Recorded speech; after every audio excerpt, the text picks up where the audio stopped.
গণভোট ও জুলাই সনদ ইস্যুতে কার্যত মুখোমুখি অবস্থানে বিএনপি ও জামাত।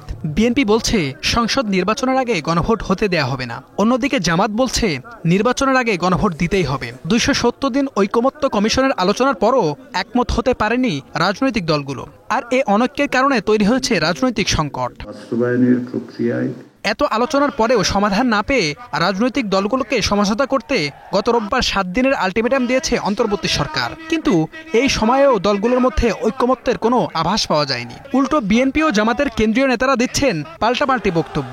এতে অনেকটা উত্তপ্ত হয়ে উঠেছে রাজনৈতিক অঙ্গন। জুলাই সনদ বাস্তবায়নের আদেশ জারি ও গণভোটের বিষয় সিদ্ধান্তে 10 নভেম্বর পর্যন্ত সময় দিয়ে আলটিমেটাম দিয়েছে জামাত সহ 8টি রাজনৈতিক দল। সিদ্ধান্ত না হলে 11ই নভেম্বর ঢাকায় মহাসমাবেশের হুঁশিয়ারি দিয়েছে জামাত। আমাদের সমাবেশ যে আন্দোলন, এটা বিএনপির আলোচনা বা বিএনপির বিরুদ্ধে কোনো আন্দোলন নয়, এবং আমরা একটা জনসমাবেশ করছি এই জন্য সরকারকে বোঝানোর জন্য যে এই দাবিগুলো মাত্র 2-3টা মানুষের নয়, এখানে লক্ষ লক্ষ মানুষ এই দাবি পক্ষে আছে।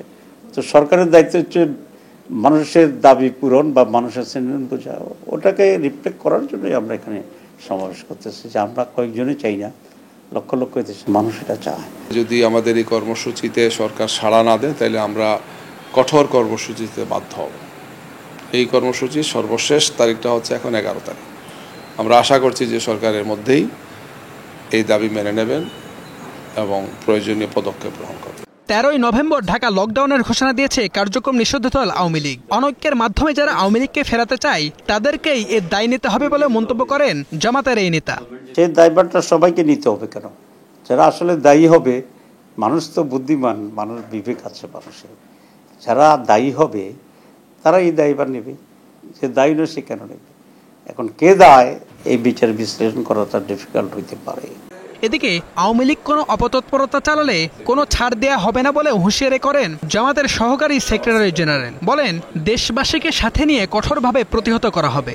জনগণের ঐক্যবদ্ধ প্রতিরোধের মুখে এই ফেসিবাদ পালিয়েছে। তারা যদি আবার এই ধরনের কোনো অপতৎপরতা চালান, দেশবাসী কঠোরভাবে তাদেরকে প্রতিরোধ করবে, কোনো ছাড় দেওয়া হবে না। যারা এই হাজার হাজার মানুষকে হত্যা করেছে, আহত করেছে, গুম করেছে, ক্রস ফায়ার ফেলেছে, আয়নাঘর করেছে, দেশের তো বড় ক্ষতি করেছে, অর্থনীতি, দেশের সম্মান মর্যাদাকে, এদের বাংলাদেশের মানুষ তাদেরকে এক মুহূর্তের জন্য সহ্য করবে না। এই ধরনের কোনো অপতৎপরতা, ঘৃণ্য কোনো কর্মসূচি দিলে দেশবাসী সরকারের সাথে কাঁধে কাঁধ মিলিয়ে আমরা ইনশাআল্লাহ এটা প্রতিরোধ করব। জুলাই গণঅভ্যুত্থানের পর দেশে যে পরিবর্তনের হাওয়া বইছিল, ঐক্যমত্যের মাধ্যমে তা বজায় থাকবে আশা জামাত নেতাদের। নির্বাচন হবে। HM Imran, star news, Dhaka.